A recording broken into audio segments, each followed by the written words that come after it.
Boa noite, Mariano Cabreira aqui para mais um TBT, para a gente estar conversando um pouco sobre história, sobre a luta política do nosso estado, enfim, para a gente estar registrando a nossa participação nesse período, enquanto o Instagram avisa que a gente está entrando no ar, a gente está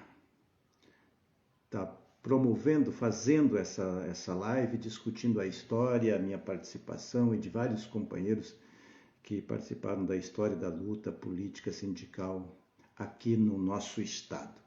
Portanto, você que está entrando, você que está chegando, você que vai ver esse vídeo depois no IGTV ou no YouTube, aqui nós vamos registrar alguns passos da nossa história, que é muito importante você ficar sabendo, você que tem menos de 30 anos, você que é jovem, hoje vou estar conversando com o professor Antônio Carlos Bife. Ele é paulista de Tupã, veio para Dourado no final dos anos 70, fundador da ADP, Associação Douradense de Professores, fundador da FEPROSUL, foi seu presidente por vários mandatos, até a filiação à CUT e a transformação da FEPROSUL em FETEMES. Portanto, o professor Bife é uma figura extremamente atuante no mundo sindical e político. Foi deputado federal por 3 mandatos, e hoje, eu não vou dizer que ele está aposentado, mas é sempre membro atuante da política. Quem teve a vida que o professor Antônio Carlos Bife teve, com certeza não se aposenta da política.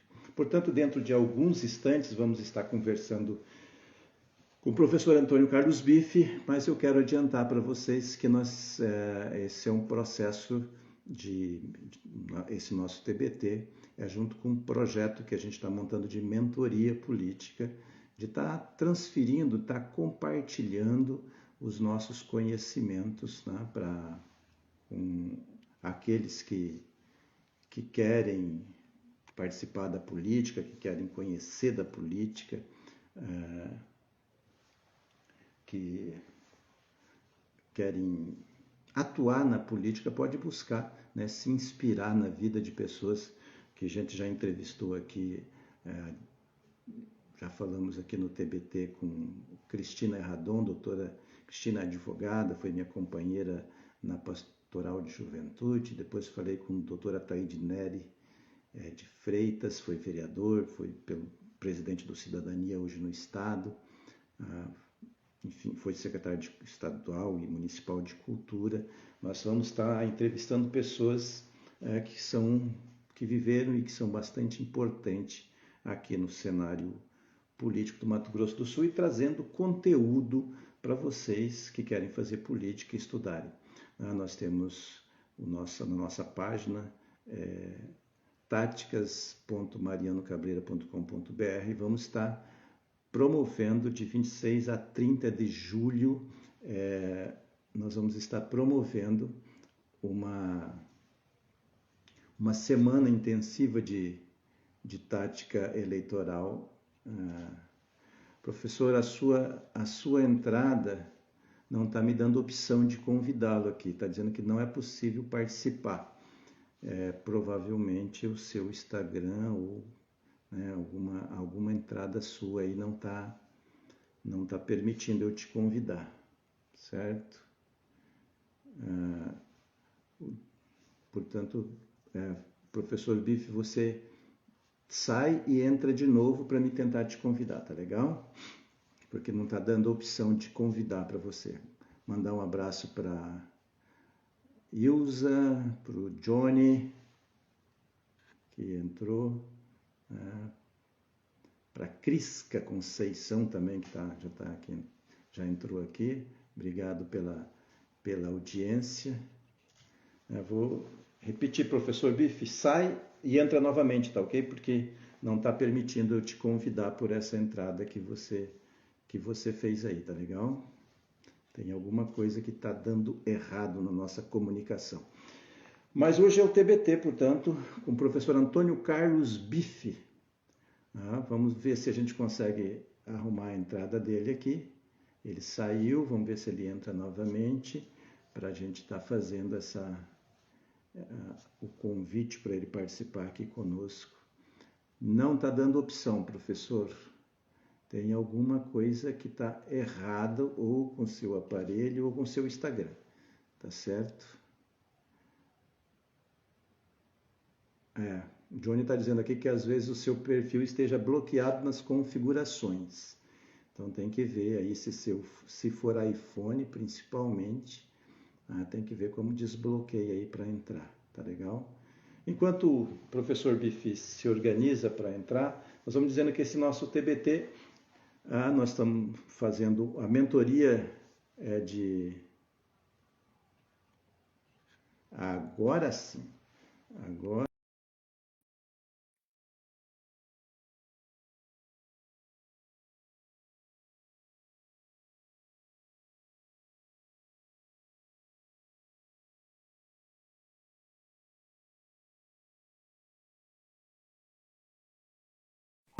No movimento sindical. Boa noite, professor Antônio Carlos Bife. Boa noite, Mariano. Prazer falar contigo. Igualmente, rapaz. É um prazer muito grande. Para aqueles que vão assistir esse vídeo depois, que vai ficar no IGTV, Bife, deixa eu tentar fazer uma apresentação rápida de você e depois você complementa, obviamente. O professor Bife é de Tupã, interior de São Paulo, veio para Mato Grosso do Sul, final dos anos 70, passou no concurso de professor em Dourados. Lá ele fundou a ADP, Associação Douradense de Professores, que é o embrião da FEPROSUL, também fundado pelo professor Antônio Carlos Bife e seus companheiros, que depois, com a filiação à CUT, transformou-se em FETEMES. O professor Bife foi presidente várias vezes da entidade, foi presidente da CUT Mato Grosso do Sul, foi deputado federal por 3 mandatos. É uma lenda do movimento sindical e do movimento político do Mato Grosso do Sul. É um grande prazer conversar com você, professor Antônio Carlos Bife. Deixa eu te explicar um pouco o que eu estou planejando com isso. Nesse período aí eu tenho participando de grupos de debate político e tem as pessoas começam a chamar o pessoal de comunista como se estivesse xingando a mãe das pessoas. Me parece que essa nova geração ou não é muito afeita aos livros ou não conhece muito a nossa luta. Então eu resolvi construir esse TBT e buscar lá atrás como foi a nossa participação e como nós chegamos, como quando a gente ainda tinha cabelo branco, que não tinha cabelo branco, que você tinha uma cabeleira grande. Como é que foi o surgimento da luta? Assim, quando você tinha cabelo.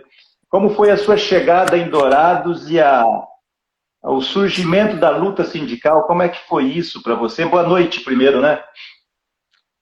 Boa noite, Mariana. É um grande prazer falar contigo, especialmente no dia de hoje. E estou à disposição. Trocar um pouco de experiência. Eu cheguei em Dourados em 1975, com 23 anos de idade. E comecei a militar ali. Não existia uma organização de trabalhadores. Na época, servidor público não podia ser sindicalizado. E nós, com 1 ano e meio que eu estava ali, em 1976, fundamos a Associação Douradense de Professores, que é o embrião de toda a luta da sindical e da escola pública. E você, como sindicalista também, naquela época, mais recente, né? Na luta do Sindicato da Saúde, pôde acompanhar boa parte do nosso trabalho. Mas eu iniciei em Dourados. Foi um trabalho ali, praticamente assim, com algumas pessoas, Biasotto, Tetila, Kiyoshi Hashi, que eram o Lauro Davi, depois, que eram professores já ali. foram demitidos da Universidade Federal na época, e nós organizamos a luta ali para fazer a defesa contra essa demissão, para a reintegração desses professores. E não existia nada. Então nós organizamos. Veio um convite, numa semana na escola que eu trabalhava, e esse convite era para alguém participar de uma reunião para elaboração, discussão e elaboração de um estatuto de uma associação de professores. E eu fui. Chegando lá, eles perguntaram: o senhor está representando quem? Eu estou representando a mim mesmo, né? Não represento ninguém. Aí começamos o trabalho. E em 2 meses nós tínhamos um estatuto pronto, convocamos uma reunião, mais de 400 professores na fundação da Associação Douradense de Professores, e foi ali que eu iniciei a minha militância. Né? Sem passar por curso, sem passar por célula clandestina, nada disso. Né? Foi tudo às claras e aprendendo. Dali veio a primeira greve com Pedro Pedrocian, que começou em Dourados. Eu tenho o privilégio de ser o líder dessa primeira greve de professores, que no governo do Pedro, no governo de 2 anos de transição que ele pegou no lugar do Arri Amorim Costa, e depois do Marcelo Miranda, ele assumiu o governo. E foi nesse período que nós fizemos a primeira greve. Marisa Serrano era a secretária de Educação, e Dourados entrou em greve sozinho, Dourados e Ivinhema.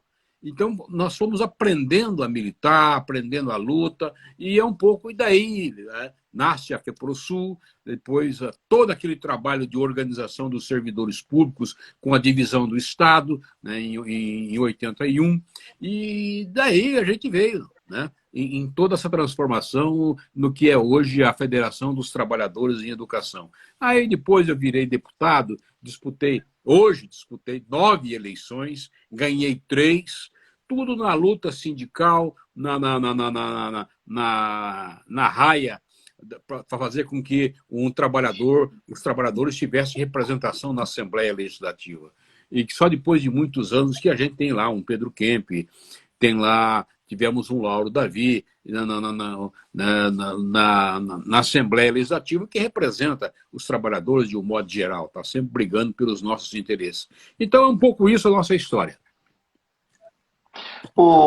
Professor, você participou, você fundou a ADP em plena ditadura militar, no auge da ditadura, né? 75, sim. 76, a ditadura estava muito forte. E você participou, saindo da ditadura, dos diretas já. Como que foi Primeiro, como é que foi esse período? A ditadura teve alguma perseguição, teve alguma coisa nesse processo, em cima da fundação da ADP? Não, na verdade, a ditadura militar, ela me afetou e afetou a nossa luta. Eu vim do interior de São Paulo e lá não existia nenhuma organização dos estudantes. Eu terminei a faculdade em 71, em 73 eu terminei, e não tinha nenhuma organização. Então era verde, não tinha experiência alguma nesse processo todo. E a ditadura, na época da faculdade, ela tentou lá, ela tinha um oficial da Força Aérea, que era professor infiltrado na faculdade, que era para fazer o controle, inclusive, de todo o processo educacional na faculdade. E ele dava aula de estrutura e funcionamento do ensino de 2º grau. E todos nós sabíamos que ele era o cara da ditadura que estava ali dentro. Mas nós não tínhamos organização política. Os estudantes do interior de São Paulo não tinham nada. Os movimentos eram na capital e em algumas cidades maiores. Tupã não, era uma cidade pequena, de 60 mil habitantes, mas era muito forte, porque toda a região naquela época, 71, 72, 73, vinha estudar em Tupã. E era um ponto político importante, mas não tinha movimento. Eu terminei a faculdade e vim embora. E chegando aqui, que a gente foi entrar nessa luta, mas não houve nenhuma ingerência da ditadura militar. É evidente que nós tínhamos as nossas dificuldades de poder fazer a coisa, né? A luta, mas não era proibido ter sindicato, as assembleias ainda tinham muito medo, as pessoas iam para a assembleia assim, preocupadas, porque podia alguém estar registrando, aquela coisa, né? Os professores tinham medo de ir para as assembleias, porque eram perseguidos pelos diretores. Os diretores eram nomeados pelos deputados, pelo governador. Então, havia todo um processo ainda que envolvia de medo. Mas a ditadura, através dos seus principais quadros e tal, não exerceu sobre a nossa organização uma influência maior. Por isso, a gente teve uma certa liberdade para montar toda a estrutura da FETEMES, que eram associações de professores. Imagina, em 1976, você sair de Dourados com Fusquinha, ia a Mambai, ia a Ponta Porã, ia a Mundo Novo, a Naviraí. Não existia asfalto. O asfalto chegava até Rio Brilhante. De Rio Brilhante a Dourados era terra.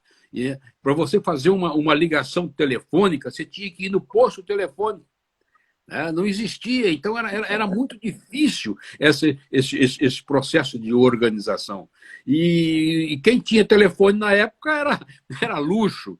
Então era uma dificuldade enorme, mas mesmo assim a gente conseguiu montar toda essa estrutura, a estrutura de associações, mais de 40 associações em todo o estado, e fizemos a primeira greve contra o Pedro, e depois não paramos mais.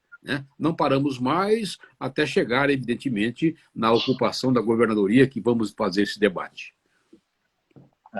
Mas antes de lá, você participou, foi ativamente do movimento das diretas, né? Naquela época. Sim. Foi um movimento, e Dourados foi um dos principais. Aliás, Dourados foi mais forte que Campo Grande, me parece, no movimento de diretas.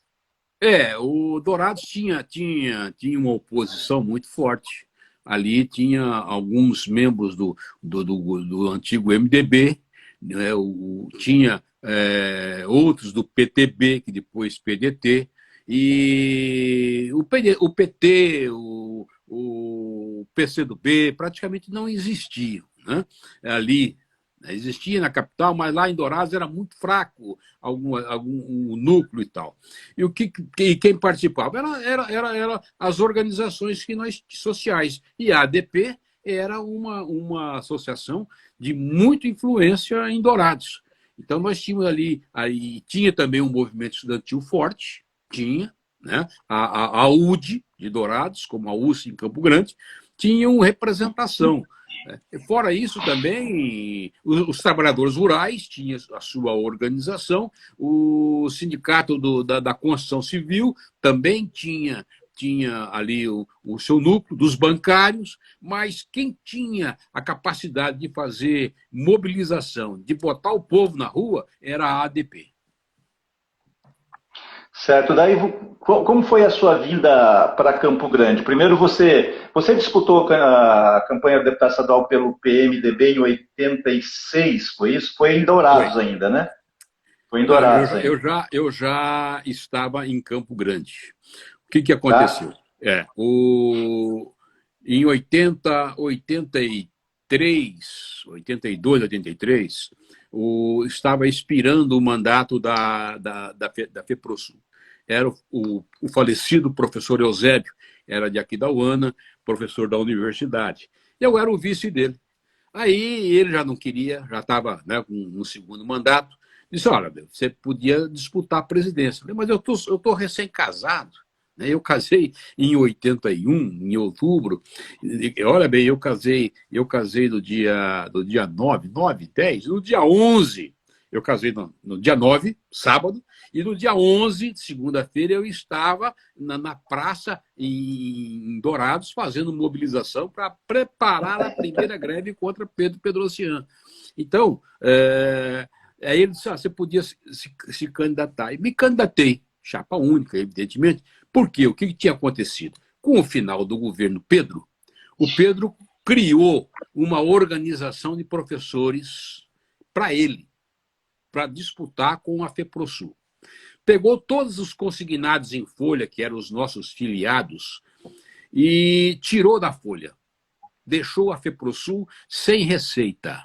Era um direito que nós tínhamos de poder autorizar o governo a descontar em folha a nossa contribuição para a associação associativa. Ele tirou da folha e passou a financiar a associação que ele criou. Né? Inclusive, a presidenta era de Dourados, era companheira nossa. Foi cooptada por ele para ser presidenta da Associação de Professores de Mato Grosso do Sul, APMS, Associação dos Professores de Mato Grosso do Sul, para disputar com a FEPROSUL. Aí terminou o mandato, ele teve a eleição, nós fomos para a campanha do PMDB, que era Wilson Barbosa Martins, nós passamos a fazer a defesa do Wilson, e com o compromisso dele reconhecer a FEPROSUL e não reconhecer a APMS. Resultado, entramos na campanha, as assembleias nossas, nós fazíamos o debate, que o Wilson era o que tinha de esquerda na época, né? E não deu outra. Né? O candidato do Pedro era o Zé Elias Moreira, que era ex-prefeito de Dourados. Então, nós conhecíamos o Zé Elias de Corte Salteado e fizemos a campanha contra ele. Quer dizer, eu fazia, mas na delegacia de ensino que eu trabalhava, as escolas, o pessoal, né, os diretores que eram indicados pela força política, todos na campanha dele. E nós ganhamos as eleições dele. E aí o Wilson Barbosa assume em março e eu assumi em fevereiro. Assumi a FEPROSUL em fevereiro. Resultado, não tinha um tostão em caixa. E eu morava em Dourados. Eu tinha que vir para Campo Grande. O que eu fiz? Eu vim para Campo Grande, não tinha onde ficar, o salário que eu tinha era de professor né, que sabe como é que é o salário de professor. Eu tinha que manter a minha família, minha esposa em Dourados, e o que eu fiz? Onde é que eu vou? Vou para um hotel? Não tinha condição. Comprei uma cama de campanha, embaixo, na loja dos colchões, na rodoviária, e passei a morar, a dormir, né? Ficar 24 horas por dia numa salinha na rodoviária, na parte de cima, ao lado do cinema que tinha ali, né? Cine Plaza. Tinha um que era Plaza, um era pornô, o outro não, era desse mais sério. Não, eu não lembro daquele, era o Plaza e o outro eu não lembro o nome dele. Aí morei 6 meses nessa salinha da rodoviária. E aí eu ia todo final de semana para Dourados, na sexta-feira. Nesse meio, eu ficava à noite pegando todos os arquivos que nós tínhamos, papel ao maço, datilografado e tal, dos sócios da FEPROSUL, e fui lançando em folha, fui preparando e levava para o governo do estado e ele implantava. Então, a partir de abril, maio, começou a entrar uns trocados, né, caixa da FEPROSUL, e aí a gente começou a movimentar, até que com 8 meses alugamos um sobrado, onde hoje é a Casa da Indústria, em frente, na rua Engenheiro Roberto Mange, e 2 anos depois, já com a professora Elza, na tesouraria da FEPROSUL, nós conseguimos lançar uma rifa e comprar a sede, que é hoje a sede da FETEMES. Então, é um pouco essa luta que a gente fez, e dormindo numa salinha 3x4 na rodoviária, com 2 escrivaninhas, um armário de aço e uma estante de aço. Eu tomava banho no banheiro ali, agachado, porque não tinha, era só a pia, né? Eu fazia uma gambiarra e tomava banho agachado. 6 meses nessa luta. Né? E o carro era o meu que eu usava. Era um Fusca. Isso é que é a dedicação exclusiva, né? Exato. E depois o resto você conhece, né? Sabe? Professor Vive, nós já estamos, quando o papo é bom, vai rápido, já estamos há mais de 20 minutos conversando. É sempre bom falar contigo, mas vamos dar um salto no tempo e vamos para 1990, 91, aí nessa fase você... Mas antes, vamos passar antes de chegar na posição da governadoria, que foi mais ou menos nesse período, vamos falar um pouco da sua vinda para a CUT. Você veio primeiro para a CUT ou primeiro para o PT? Eu me lembro que da visita que o Meneghelli, Jair Meneghelli, presidente da CUT, fez aqui, e eu te levei uma camiseta da CUT para você, te coloquei na mesa na ACP, na reunião. Eu era o representante da CUT aqui, que tinha conseguido trazer o presidente. Lembro que o pessoal do PT, os chiitas, caíram de pau em mim, que você era pelego, que era aquele negócio, foi todo... Mas só para situar, você veio primeiro para a CUT e depois para o PT, ou primeiro para o PT e depois para a CUT? Eu não me lembro bem qual foi o processo. Foi primeiro para a CUT. Eu era filiado ao MDB, eu saí candidato em 86, me filiei para sair candidato. Saí candidato, fiquei o quarto suplente, fiz 6.052 votos, fiquei o quarto suplente. Junto comigo ficou o André Putinelli e ficou Moca. O André Putinelli, primeiro suplente, o Moca, segundo suplente, eu tinha o Akira, terceiro, e eu, quarto suplente. Então, acabou assumindo o Moca, acabou assumindo o André Putinelli, e eu não assumi. Né? Eu não assumi, mas eu vim primeiro para a CUT e logo saí do MDB. Logo saí do MDB e começou toda uma discussão para onde eu iria. E você foi o cara que me levou para a CUT, eu fui constrangido. Por quê? Isso tem uma história. Né? A nível nacional, a FEPROSUL era uma organização que tinha uma grande influência na organização dos professores a nível nacional. Por quê? Porque nós já, enquanto toda a contribuição sindical existente na época era de 0,5% sobre o salário do professor, sobre um cargo, porque o professor pode ter até 2 cargos. Então, ele contribuía com 0,5% sobre um cargo. Quer dizer, 0,5% sobre 50% do salário dele. Eu assumi, disse, olha, a luta não dá para ser feita voluntária. Tem que ter financiamento. Eu sempre tive esse entendimento. Resultado, hoje, né, já começou naquela época, e até hoje, nós passamos 1% e depois 2% do bruto do salário do professor.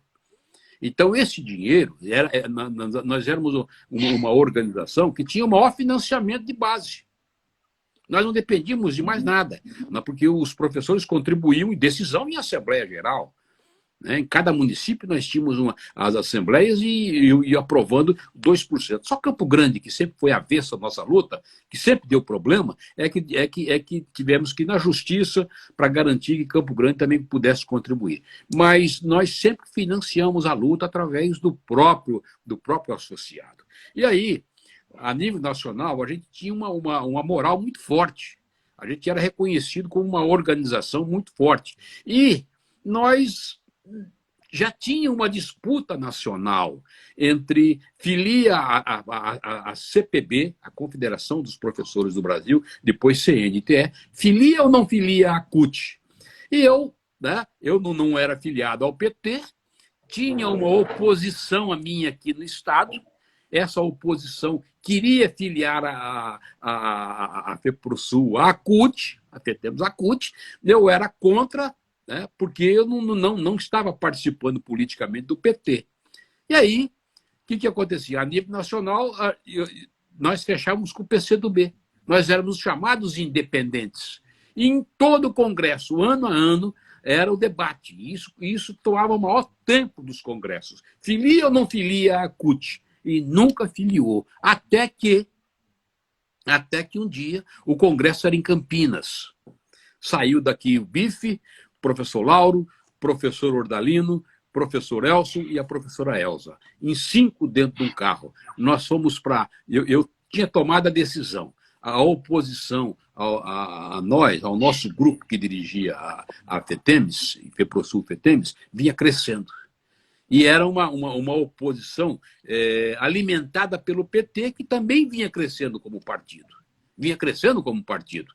E a gente não podia, e nós tínhamos isso no radar. Então, nós não podíamos ficar na contramão. Eles iam crescendo e, de repente, eu falei, não, peraí, botei os 4 dentro do carro e eu fui dirigindo até Campinas. E fomos brigando. Agora nós vamos decidir pela filiação da FETEMES, da FEPROSUL, à CUT. Você está louco? Isso não vai acontecer. Rapaz, vamos tomar essa decisão. Bom, tá legal. Chegamos lá, chegamos uma semana antes, porque nós fazíamos parte do conselho, e debatendo todo dia, aquele negócio todo. Tá legal, chegamos no entendimento. Os 5, vamos filiar. Então tá, a hora que a delegação chegou, eram 200 delegados. Eram 200 delegados de 3 mil. Então nós chegamos, ó, a decisão é essa. Vocês estão loucos? Não, nós vamos filiar. Aí a derrota né, que a CUT perdia sempre, PT perdia sempre, era de 40, 50 votos. Aí a nossa delegação chega e fechamos 200 votos. Então tá legal. Eu falei, você negocia aí. Tá bem. Fui lá e chamei o Delúbio. Que o Delúbio era o cara do Centro-Oeste. Né? O Delúbio comandava... Delúbio, vem cá. Era meu amigo, inclusive. Delúbio, a decisão é a seguinte. Nós vamos votar pela filiação da CPB à CUT. Você tá louco? Verdade? Verdade. Aí ele pulou, vibrou e tal. Mas aí eu quero ser o vice-presidente da região Centro-Oeste. Ele já tinha prometido isso para o Eusébio. Né? Tá legal. Aí ele desfez todo o compromisso, que foram 200 votos, e foi para o plenário. Quando chegou no plenário da região Centro-Oeste, ele anunciou que a FEPROSUL, e até então a gente não tinha decidido a transformação de professores em trabalhadores em educação. Aí ele anuncia que a FEPROSUL ia votar pela filiação à CUT. E foi ovacionado. E aí ele disse, agora o professor Bife vai ser o vice-presidente regional da CPB. Aí o pau comeu, né? Porque aí teve que romper o acordo com os petistas aqui na base. Né? Mas aqui eram uns 10, 15 só, dos 200 que nós tínhamos. Resultado, filiamos a CUT, né? E você foi o cara que me levou aqui aquele dia, né? Na presença do Meneghelli, na ACP. Eu, constrangido, você foi um puta de um sacana, me botou um camisão vermelho da CUT, né? Camisa vermelha, escrito em branco, e eu fui lá, aquela cara de pau, e os caras, o que está acontecendo? O que está acontecendo, né? O pessoal do PT, o pessoal afiliados bancária, a oposição bancária, os bancários não eram afiliados, né? E aí, e tal, o grupo do Zeca, esse povo aí todo aí, que sempre foi contra o Bife. Aí tá, a partir daquele momento, eu me filiei, nós começamos a militar com a CUT, e a filiação partidária também veio por sua mão. Né? Foi por sua influência que acabamos indo para o PT e fizemos política junto. Eu, né, política junto, brigando, inclusive. Né? Eu me lembro da tua reeleição no governo Zeca, que nós votamos contra, apoiávamos o Benhur, virou uma pá.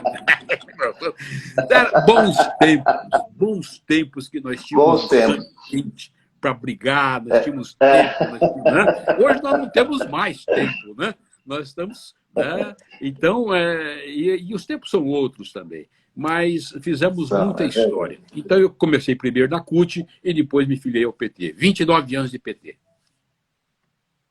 Me diz uma coisa, vamos passar agora, eu acho que a coisa mais emblemática na minha vida foi a participação na ocupação da governadoria. Eu estava em São Paulo quando vocês organizaram, estava fazendo a eleição dos bancários de São Paulo.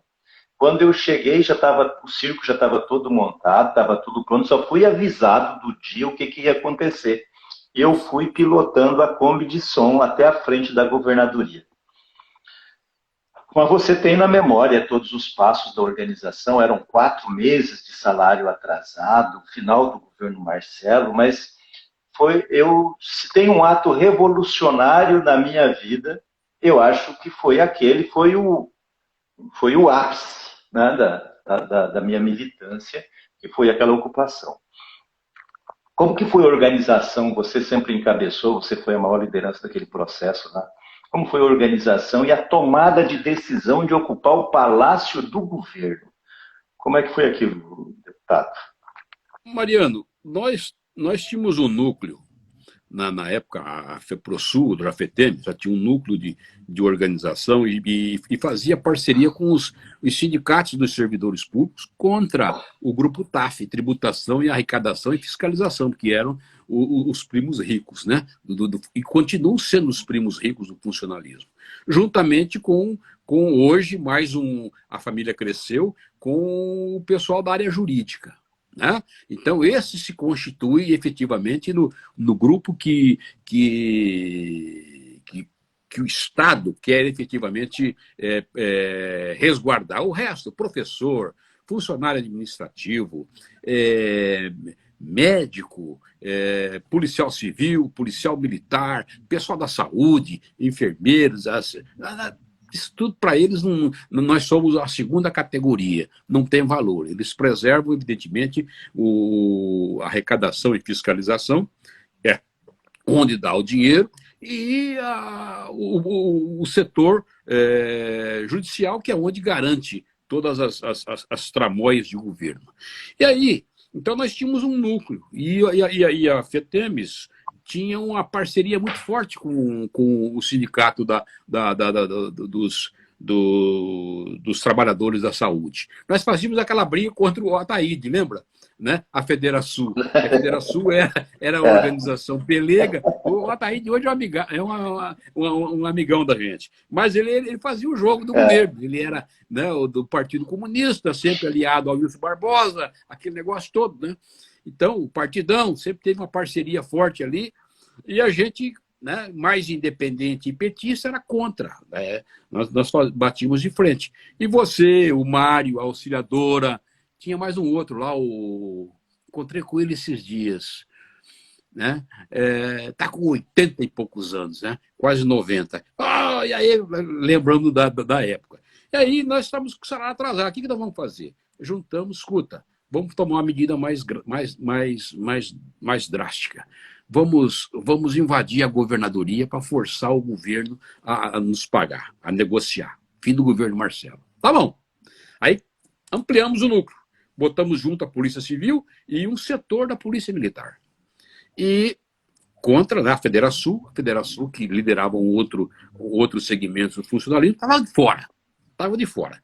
Então, era esse o grupo, né? Saúde, educação, Polícia Civil, Polícia Militar, que eram os caras que eram independentes, não eram ligados à liderança do Ataíde, era mais a nossa.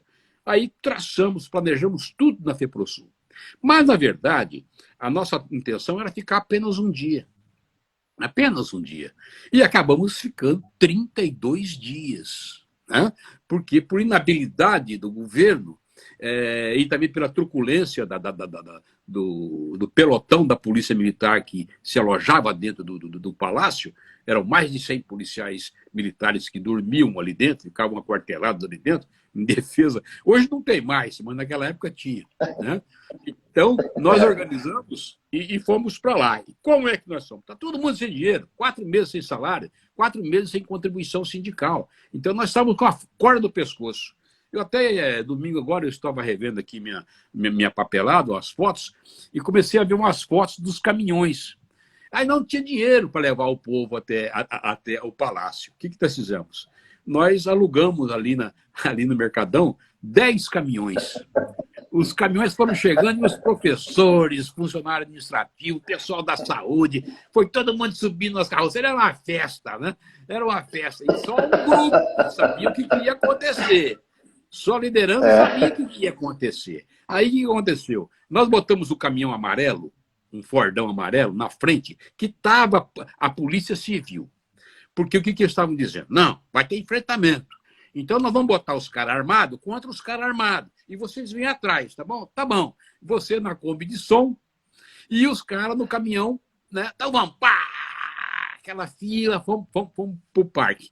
Quando chegou lá no parque, o caminhão amarelo achou que o Palácio do Governo era a secretaria anterior, se não me engano, é Saúde. Né? Saúde, Saúde. Ele parou ali. Aí nós tivemos que descer, não em frente à governadoria, descemos na secretaria antes. Pô, vai estar errado, tá, mas aí o pessoal já começou a descer. Aí fomos a pé, e você na Kombi. Tá.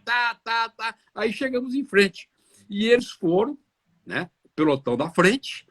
Quando os caras perceberam que estava vendo aquela concentração grande de pessoas, eles correram para a porta, para fechar a porta. E aí começou o rebuliço. Né? E alguém... Começou o furdunço. Eles fizeram um cordão, de braços dados assim, e fecharam a porta. Aí um cara de trás, do nosso meio lá, jogou uma pedra. E a pedra pegou na cabeça de um oficial que comandava. Né? Porque antes ele caiu. Ele caiu e um outro lá atirou. Deu um tiro para cima. A sorte que não pegou na marquise, foi para o ar. Aí ele juntou os caras. Quando ele juntou os caras, veio a pedrada. Juntou o cara, veio a pedrada, pegou na cabeça dele. Ele caiu e já meteu a mão na arma. Aí os outros atrás já seguraram ele. Tá. Nisso você já tinha subido, você estava debaixo da perua Kombi, já tinha esparramado todo, virou aquela coisa. Aí forçamos, entramos 20. Aí eles fecharam de novo.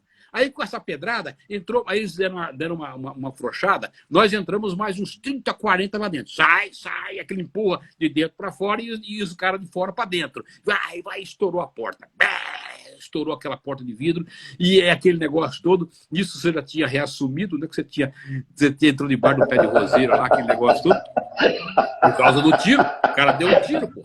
Rapaz, eu acho que eu não corri porque as pernas falharam. Eu consegui continuar no microfone. Calma. Não, aquele negócio mas é porque a perna não correspondia à ordem do cérebro. Pois é. E aí nós entramos. O que era para ficar um dia, nós acabamos ficando 32 dias lá dentro. Né? Foi, com certeza, nós saímos no New York Times. Veio o jornalista do New York Times me entrevistar. Quem que é o Wi-Fi aí? O Wi-Fi que sou eu. Aí, né? Mas era uma escaramuça. Todo dia aqueles caras se movimentavam. Nós achávamos que eles iam tirar. Mas o Marcelo tinha dado ordem para não desocupar. Deixar a coisa como estava. E aí ele recebia nós na casa dele. Perto do quartel. Nós íamos lá negociar. Mas ele foi um cara muito democrata. Ele não permitiu que se usasse a força contra nós. Né? Você sabe que, né? fazer um parênteses aí, depois a gente estava no governo, eu encontrei, ele foi diretor do DENIT, eu tive uma audiência, fui lá falar com ele. E antes de começar, eu falei para ele, olha, governador, primeiro eu quero dizer para o senhor que quero agradecer o senhor por não ter usado a polícia contra nós. Eu participei da ocupação da governadoria. Mariano, eu sei, sim, eu lembro de você, lembro disso, mas eu quero dizer para você que eu não dei ordem para desocupar. Eu não dei ordem. Tinha muita gente no governo, citou o nome de quem era, que pressionava ele, que tinha que desocupar. Para vocês tinham razão e tinha todas umas forças que me impediam de pegar dinheiro emprestado. Se dependesse de mim, eu teria pego dinheiro dos bancos, mas nem na época era o Bamerinos, o Banespa, todo mundo tinha, né? Fechou todas as portas. Então, aí, o que eu podia fazer? Eu deixei vocês lá, não tinha como fazer nada. Ele já tinha perdido a eleição para o Pedro. Né? E a eleição tinha sido em 15 de novembro, e a posse era em 15 de março, naquela época ainda. Então, o Pedro trancou tudo. Ele ficou pato manco. Ele não tinha mais acesso. O que o Pedro fez? O Pedro conseguiu, junto ao Banco Bamerinos, ele proibiu o Bamerinos de emprestar dinheiro para o Marcelo, que se emprestasse ele não ia honrar o pagamento, como não honrou até hoje. Né? Na falência do Bamerinos, estava lá a dívida. O que ele fez? Ele pegou o dinheiro das 4 folhas de salário atrasado, está lembrado? E ainda nos deu o reajuste. A partir de março, ele nos deu o reajuste. Né? E ele negociava no governo de transição. Quem negociava? Era o Rigo. Era o Rigo que negociava com a gente. O Rigo era o vice, né? E atrás da mesa, da parede da sala que nós ficávamos, ficava o Pedro ouvindo tudo. Era uma parede, né? essas paredes de madeira. Divisória, né? Divisória. E ali nós reunidos ali, aquele negócio todo fechando, porque ele queria tomar posse lá no palácio. E nós não vamos sair se não negociar, lembra? Foi. Então, ele negociou as 4 folhas de salário atrasado e deu um reajuste salarial ainda. E aí nós desocupamos nas vésperas dele tomar posse. No dia 14, por aí, a gente saiu. Né? Aí depois que o Rico foi confessar que o Pedrocian, quando terminou, o Pedrocian nos recebeu. Né? Fechou o acordo, fechou, tá. O Pedrocian estava atrás ouvindo toda a negociação. Né? Então, era uma coisa de louco.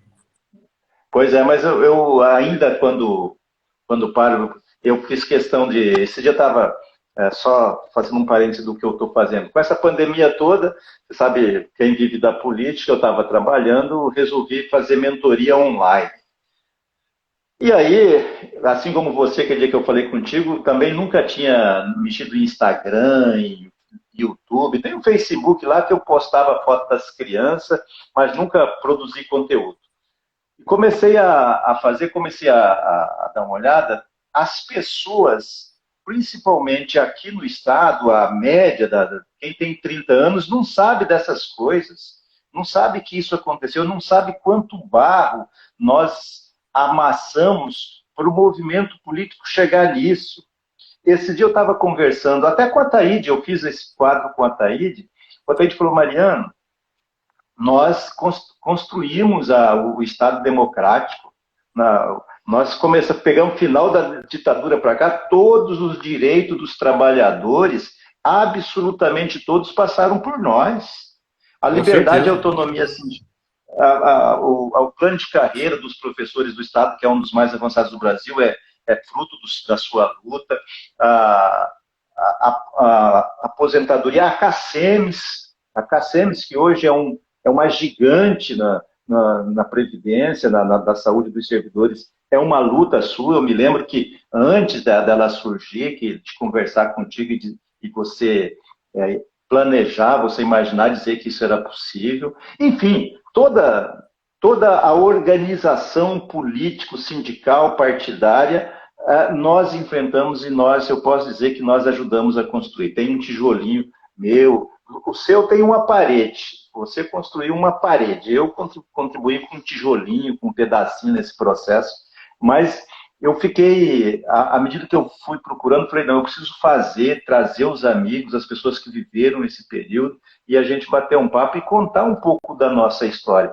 Porque a história mais recente está nos jornais, né? Mas a minha história, a sua história, essa não está registrada, está só na nossa cabeça. Lamentavelmente, tem poucos registros. Poucos registros. O seu mandato como deputado federal, esse está nos jornais, está nos anais do Congresso e tal, mas a sua vida, da onde você surgiu, da onde você veio, como é que você começou, isso que você falou de viajar esse estado inteiro, estrada de chão, sem condição, sem dinheiro para hotel, sem comida, num frio danado. A gente passava na estrada, quantas vezes eu viajando, furava o pneu, não tinha step, tinha que esperar alguém para dar carona, para levar o pneu, para remendar, para voltar, e o companheiro ficava dormindo no carro na beira da estrada sem poder sair. Né? Isso aconteceu comigo naquela estrada de Paranhos. Nossa. Imagina na fronteira você ficar... se bem que eu consegui, o companheiro que estava comigo conseguiu voltar umas 10 horas da noite com o pneu do Fusca para a gente voltar. Mas é um negócio inacreditável. Hoje é uma coisa impensável, né? Como é que eram as condições. E a gente fazia isso por paixão. É bem difícil até dizer porquê. Como é que você saía de Dourados, deixava a tua esposa, recém-casado, vir morar sozinho num quartinho na rodoviária de Campo Grande, tomando banho na pia por 6 meses. Isso é coisa de maluco, bicho. Pois é. Mas, sabe, se a gente tivesse que voltar atrás, tivesse que fazer tudo de novo, a gente faria. Né? Não tem a dúvida. Eu acho que... Né? Eu acho que porque, como você disse, o que nos levava a isso? É um pouco de paixão, era um pouco de ideologia, de compromisso. Eu sempre fui assim. Então, as coisas que eu pego, eu gosto de fazer bem feito. É evidente que nem sempre a gente consegue, mas a gente procura fazer o máximo possível. Você disse que, como a Thaí falou, a luta sindical, o que está aí hoje passou pelas nossas mãos. E o próprio modelo de Estado. Né? Mato Grosso do Sul, quando era com o primeiro governador indicado, Arria Amorim Costa, tinha uma estrutura. Não eram secretarias, eram fundações. Ele ficou 6 meses, foi demitido. E entrou Marcelo Miranda, e o secretário de Educação era Juvencio. E no dia que nós aprovamos o plano de cargos e carreira dos professores, o Marcelo caiu, né, no ano seguinte, para entrar o Pedro. E aí o Pedro entra, e toda a estrutura de governo, o enquadramento dos professores que vieram do Mato Grosso para cá, ficaram para cá, a classificação, as carreiras, todos fomos nós que fizemos. Passou por nós. Nós tínhamos uma comissão de funcionários públicos que essa comissão ajudou nesse enquadramento. Depois vieram os planos específicos, o Estatuto do Funcionalismo, o Estatuto do Magistério, né, e os enquadramentos, e as carreiras específicas. Mas a gente teve uma ação, né, o movimento sindical fez a diferença nesse Estado. Né? Agora, lamentavelmente, a gente não tem... inclusive as lideranças novas de hoje, elas ocultam a luta passada. Elas, não sei, parece que tem algum medo, né? Ou ciúme, mas dificilmente você... É chamado gente de fora, gente que não tem nenhum outro compromisso para dar uma palestra importante no encontro, num curso de formação sindical, e você, Mariano, Bife e outros que viveram, nós somos relegados. Não querem, né? Tem medo que a gente mostre um pouco da luta, como foi efetivamente. E é uma grande carência. Né? Essa geração nova, as gerações novas, né? Elas não têm conhecimento, mesmo até porque a entidade sindical não preserva a própria história. Não preserva a própria história. Nunca mais se falou em ocupação da governadoria. Foi o maior feito, por exemplo, que os servidores públicos, que a FEPROSUL e a FETEMES, né, depois FETEMES fez, mas não se fala mais. Não se fala mais. Verdade. Né? Então, isso é muito triste, mas cabe a nós, que ainda estamos vivos, não sabemos por quanto tempo, né? Tá divulgando, né, falando e tal. Né? Mas, para a gente já encerrar, eu falei que a gente ia conversar 1 hora, vamos falar um pouco da atualidade. O que você está achando do momento político e o que você pretende fazer o ano que vem? Qual vai ser o nível de participação do militante, Bife? Eu sei que a chama, ela não se apaga. Esse negócio na política não se apaga. A gente é viciado nisso, né? Mas eu nunca quis, eu participei de algumas eleições, mas nunca sonhei muito em mandato. Quero continuar fazendo mentoria, treinando, movimentando. Mas você, como que você está vendo o momento e qual a sua participação que você está prevendo para 2022? Bom, Mariano, eu estou assim como a grande maioria das lideranças políticas desse país, de esquerda, de centro, decepcionados com o quadro que aí está. Acho que esse Bolsonaro, para a gente, é o que há de pior, e eu não vejo saída. Eu acredito que essa CPI não vai caçá-lo, essa CPI vai sangrá-lo e pode até torná-lo inelegível, sei lá, uma coisa assim. Né? Eu acredito muito que possamos dar uma reviravolta e que ele nem vá para o segundo turno. E o segundo turno seja feito aí entre Lula e com certeza, o candidato que eu defendo, que é o Ciro Gomes. Acho o cara mais preparado hoje no processo. Acho que o Lula já não tem nada de novo para apresentar. Não tem. Como é aqui no Estado. O Zeca não tem nada de novo para apresentar, para governar. Esse que está aí, o Azambuja, já não tem nada de novo, está apenas administrando, pintando meio-fio, limpando, arrumando aqui, uma estradinha aqui, uma ponte lá e mas não tem nenhum projeto diferente, novo, que empolga. Então, acho que os partidos estão entrando numa muito assim. Como é que vai ser? Quem é candidato a governador? Eu discutia hoje com o Ricardo Ayashi. Quem é candidato a governador aqui no estado? Aqui tem o Riedel, tem possivelmente o Zeca, possivelmente o Putinelli, possivelmente a professora Rose e outros menores aí.